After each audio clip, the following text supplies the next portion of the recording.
अस्सलाम वालेकुम वरहमतुल्लाहि वबरकातुहू। जब अल्लाह तबारक ताला किसी बंदे को मुश्किल तरीन वक्त से निकाल कर और उसे अरूज पर लाना चाहता है, और जब बंदे को अल्लाह तबारक ताला मुश्किल हालात से निकालता है,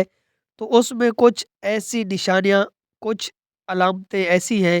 कि जब बंदा उन चीज़ों पर डट कर अमल करता रहेगा और बंदा उन पर जमा रहेगा, तो यकीनन अल्लाह तबारक ताला उस बंदे को मुश्किल वक्त से निकाल कर अरूज पर ला देगा। क्या ये वो अलामत और निशानियां हैं जो बंदे को मुश्किल वक्त में करते रहना चाहिए? देखें, इंसान है और इंसान से बाज़ मर्तबा कुछ ख़ताएँ और कुछ गलतियाँ ऐसी हो जाती हैं कि जिसकी बुनियाद पर उस बंदे को उन गुनाहों की सज़ा मिलती है, कि जिसको ये समझता है कि मेरे लिए मुश्किल हालात हैं, या फिर बंदा तो बड़ा नेक है, नमाज़ों का पाबंद है, ज़िक्र व अज़कार का भी पाबंद है और अल्लाह तबारक व तआला के हुक्मों पर चलने की मुकम्मल कोशिश करता है, लेकिन फिर भी उस पर हालात बने हुए हैं। तो ये हालात इन्हें हालात नहीं है, बल्कि अल्लाह की तरफ से एक आजमाइश है और इम्तिहान है। और जब बंदा अल्लाह तबारक ताला के आजमाइश में आता है, जब बंदा अल्लाह ताला की ज़ात पर और अल्लाह की कुदरत पर और अल्लाह की तरफ से मिलने वाले इनामात पर यकीन रखता है, यकीनन अल्लाह तबारक ताला उससे अन करीब एक बहुत बड़ी नेमत से नवाज देगा। कुरान करीम के अंदर अल्लाह तबारक ताला ने इरशाद फरमाया, फ़इन्न मअल उसरि युसरा, इन्न मअल उसरि युसरा, कि यकीनन तंगी के बाद आसानी है, मुश्किलात के बाद आसानी है। और इंसानी ज़िंदगी के अंदर कई मर्तबा ऐसे हालात आते हैं,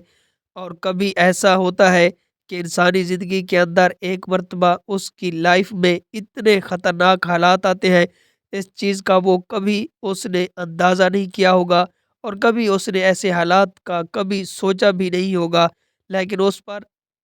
हालात आते हैं ताकि अल्लाह तबारक ताला अपने बंदों के ईमान को टटोले और उनके ईमान को देखे कि क्या ये मेरी आजमाइश पर मुकम्मल तौर पर सब्र करता है या सब्र नहीं करता, क्या मुकम्मल तौर पर उसका मेरे ऊपर ईमान है या नहीं है, क्या ये बंदा जिसको मैंने आजमाइश में मुब्तला किया है, जिसको मैंने हालात में घेर लिया है, तो क्या ये मुझसे मांगता है या नहीं मांगता,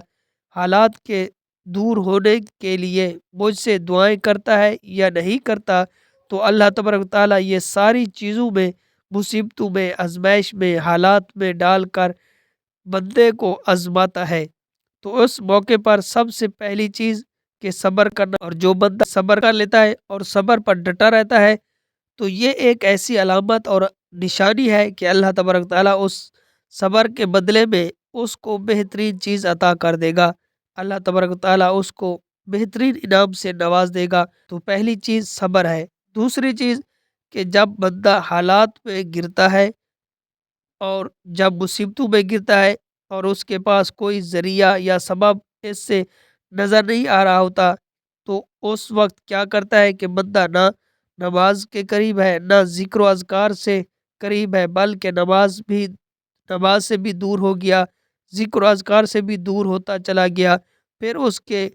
माइंड में और उसके दिमाग में ये बात आती है कि जब मैं इन हालात से निमिट जाऊंगा, जब ये मुश्किल तरीन वक्त मुझसे गुजर जाएंगे, मैं अपनी कोशिशों से, अपनी मेहनत से, अपने दिमाग से ये सारी चीज़ें और सारे हालात को बदल कर और फिर मैं अल्लाह की तरफ रजू करूँगा, तो फिर मैं नमाज़ें पढ़ूँगा, फिर मैं ज़िक्र व अज़कार करूँगा, फिर मैं तस्बीहात लेकर बैठ जाऊँगा। तो मेरे अज़ीज़ों, ये हमारी सोच बिल्कुल गलत है। मुश्किल वक्त है और मुश्किल तरीन वक्त के अंदर अल्लाह से मांगना गोया के सब हालात का एक बेहतरीन ज़रिया है। मुश्किल तरीन वक्त में हमें नहीं छोड़ना चाहिए और अल्लाह के ज़िक्र को करते रहना चाहिए, अल्लाह को याद करते रहना चाहिए। हमारे लिए एक मुश्किल वक्त में जब हमारे साथ कोई ना हो, उस वक्त अल्लाह हमारे साथ होता है। जब हम ज़िक्र करते हैं तो दो दो चीज़ें होंगी। तो दूसरी चीज़ होगी कि एक तो सब्र, जिस शख्स ने सब्र कर लिया तो समझ लो कि वो कामयाब हो चुका है। नंबर 2, मुश्किल वक्त में अल्लाह को याद करते रहना। कुरान करीम के अंदर अल्लाह तबारक ताला ने बार बार कई जगहों पर जो है जिक्र की तरगीब फरमाई, जिक्र की तलकीन फरमाई। और तीसरी चीज़ है दुआओं का अहतमाम करना। جب بندہ مشکل وقت میں ہوتا ہے تو پھر اس سے کچھ سمجھ میں نہیں آ رہا ہوتا، کہ اس سے کچھ نظر نہیں آ رہا ہوتا کہ میں کیا کروں، تو مشکل وقت میں کثرت سے اللہ سے اپنے حالات کے بدلنے کے لیے دعائیں کرتے رہنا، اور اپنے اور اپنی طرف سے کچھ تدبیر سوچنا کہ مجھے کیا کرنا چاہیے، کیونکہ اللہ نے ہمیں دماغ دیا ہے، اللہ نے ہمیں عقل دی ہے، تو اس عقل کو اور اس دماغ کا استعمال کرنا چاہیے۔ تو خلاصہ کلام یہ ہے کہ جب بھی انسان پر مشکل وقت آئے تو اس کو یہ تین چیزیں لازمی کرنی چاہیے۔ تو سب سے پہلی چیز جو ہے، انسان کو مشکل وقت میں صبر کرنا چاہیے، اور دوسری چیز یہ ہے کہ اللہ تبارک تعالیٰ کا ذکر و اذکار کرنا چاہیے، تسبیحات پڑھنا چاہیے، اور تیسری چیز جو ہے کہ حالات بدلنے کے لیے، مشکل وقت کو ختم کرنے کے لیے اللہ تبارک تعالیٰ کی بارگاہ میں دعائیں کرتے رہنا چاہیے، کیونکہ دعائیں جو ہیں یہ تقدیر کو بدل دیتی ہیں۔ دعا کرنے سے اللہ راضی ہو جاتا ہے، ذکر و اذکار کرنے سے اللہ راضی ہو جاتا ہے۔ جب آزمائش پر انسان صبر کرتا ہے تو اللہ تعالیٰ اس کا بہترین اجر عطا فرماتا ہے، کہ اللہ فرماتا ہے میں صبر کرنے والوں کے ساتھ ہوں۔ تو اللہ تعالیٰ ہمیں ان چیزوں پر عمل کرنے کی توفیق عطا فرمائے۔ السلام علیکم ورحمۃ اللہ وبرکاتہ۔